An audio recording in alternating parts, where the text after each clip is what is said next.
Welcome to the 5th video of my Flame of Recca retrospective.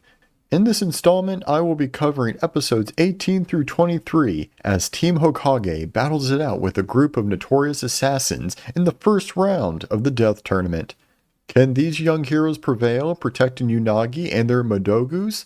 Well, yeah, obviously. How could our heroes lose in the first round? This isn't Hunter x Hunter or something. But first, help me out by putting some poison in that algorithm by liking, commenting, and subscribing. Algorithm.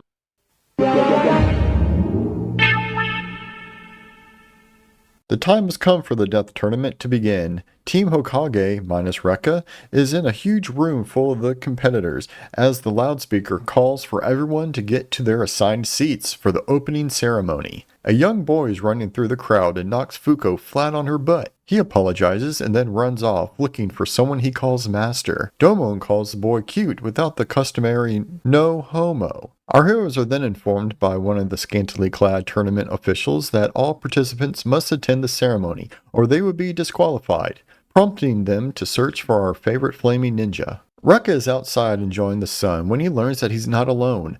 A huge bald dude had the same idea and the two bond over a laugh at bird poop. His name is Kukai, and this is the master the young boy from earlier was searching for, who was named Saicho. Both team leaders are informed about the mandatory attendance of the opening ceremony and head back. Once inside, Mori appears on the Titantron to welcome the fighters. After his speech, we see that he is in a room full of wealthy individuals. In true evil rich person fashion, they are here to bet on the outcome of the fights, which kinda sounds familiar.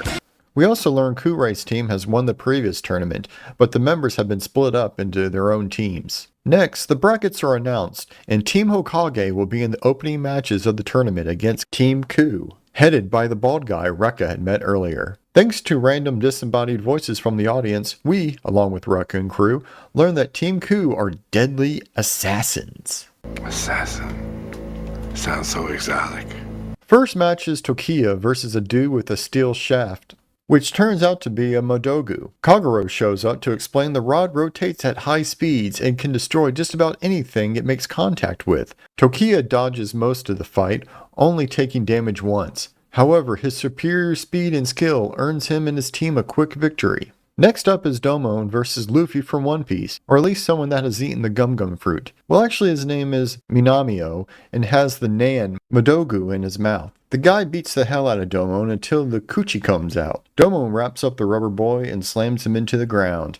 However, Domon faints and the match is declared a double KO. For the third round, the hottie with the body goes up against Fujimaru. This fight, just like America, is all about speed. Hot, nasty, badass speed. I got a question for you. How big are your boobs? What? And boobs too. So yeah, the theme of this match is stripping Fuko down to her bra and panties, but we also get the pretty interesting combo of the Fujin and the crystal from the Demon Claw, giving the busty lass a set of Wolverine-style wind claws. Fuko ends up winning with the sneak attack and a fury of punches. And lastly, we got Recca versus Saicho, the latter of whom has the power of paper thanks to the Madogu Shikigami. This fight goes from fireballs and origami cranes to blades of fire and paper.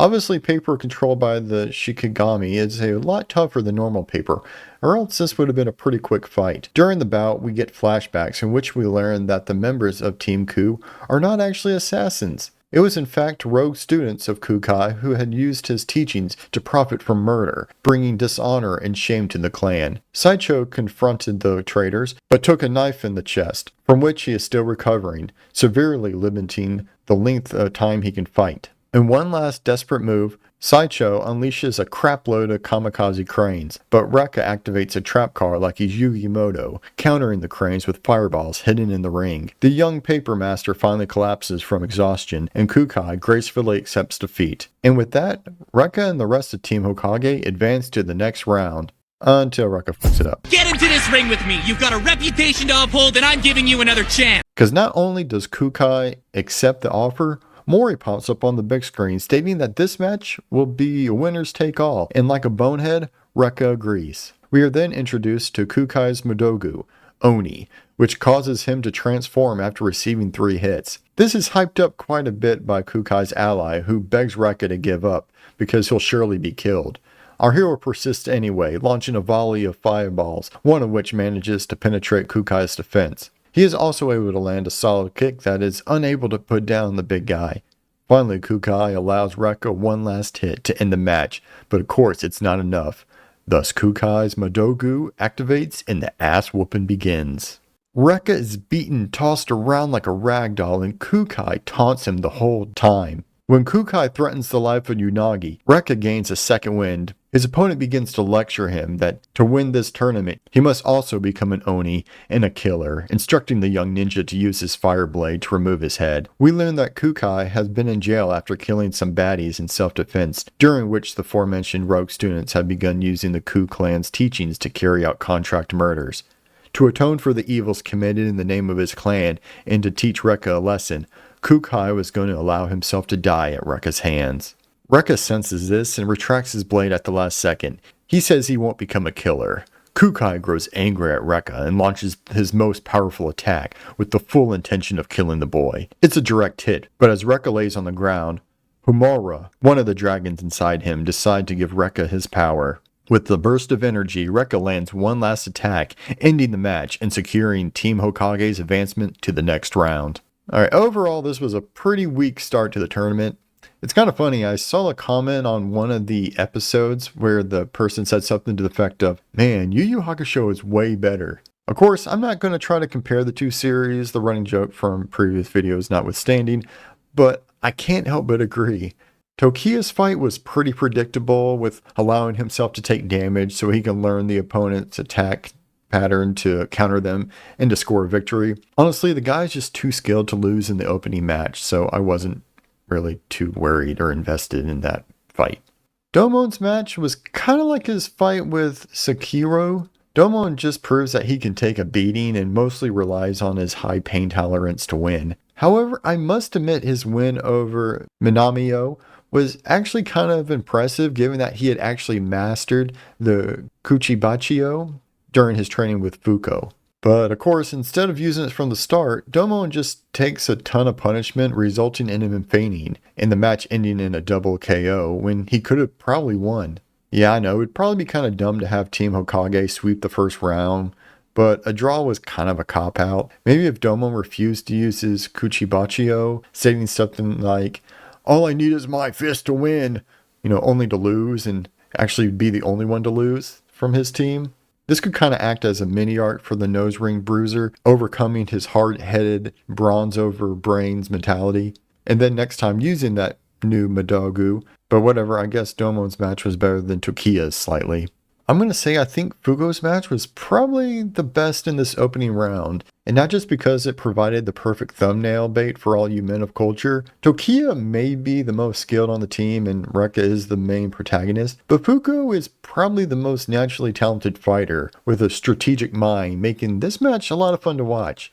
And I really like how she is able to place Madogu crystals into her Fujin, opening up the possibilities for cool combo powers such as the Wind Claws in this episode. Off the top of my head, I don't really remember that coming up later during the anime, but I hope it's something that's more explored in the manga. Next, I'll speak on Recca's first fight. It was good, really good, actually. My only complaint is that Saicho is injured and unable to fight at 100%. I like to think that if he hadn't been hurt, he probably could have actually beat Recca.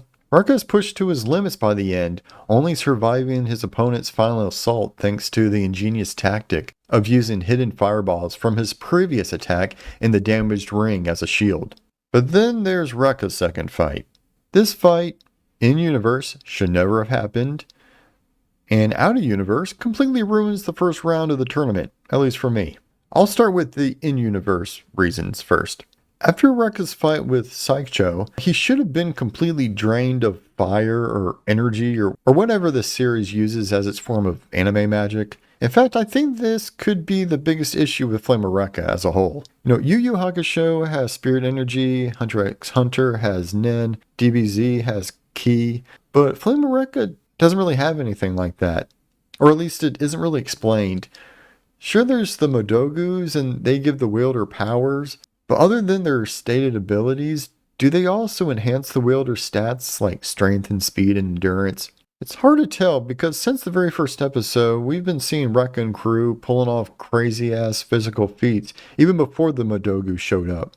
And also, how are they made? What fuels their power? I know I'm kind of getting off track, but this stuff has been bothering me for a while. But anyway, so Recca is supposed to be on empty, yet he decides to challenge Kukai out of a sense of honor or something, which I get. But dude, you're in a tournament where not only your life is on the line, but also the life of the girl who you claim to be your princess. You know, the one you're supposed to be taking care of and protecting. Why take such an unnecessary risk on a fight that, doesn't even matter? They're trying to twist his offer to their own advantage. Don't do it, Recca! Look, we already won! Don't screw this up by making a stupid deal with that crook! Exactly. And then to make things even stupider, when Mori allows the fight, all previous fights will be discounted and the winner's team will advance to the next round. Recca accepts those terms, making the match fought by his own teammates pointless. Also, the wound he received from Saicho, completely disappears, seemingly between episodes. Maybe Unagi healed him before the second match, which is why the wound isn't there and why he can still use his fire powers, but this is never shown or mentioned. And for the outer universe issues I have with this fight is that it's just main character plot armor bullshit.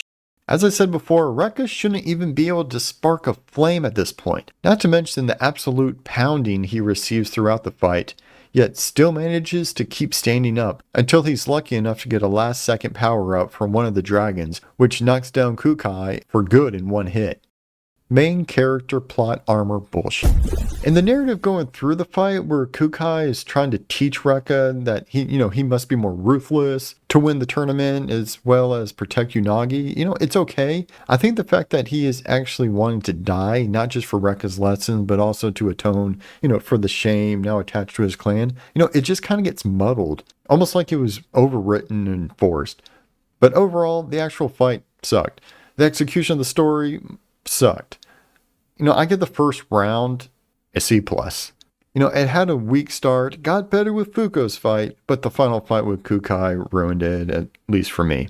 Okay, and that's the end of the video. Sorry for the long absence from YouTube, but I really do plan on doing better. Help me out and put some poison in that algorithm by liking, commenting, and subscribing, and I'll see you next time.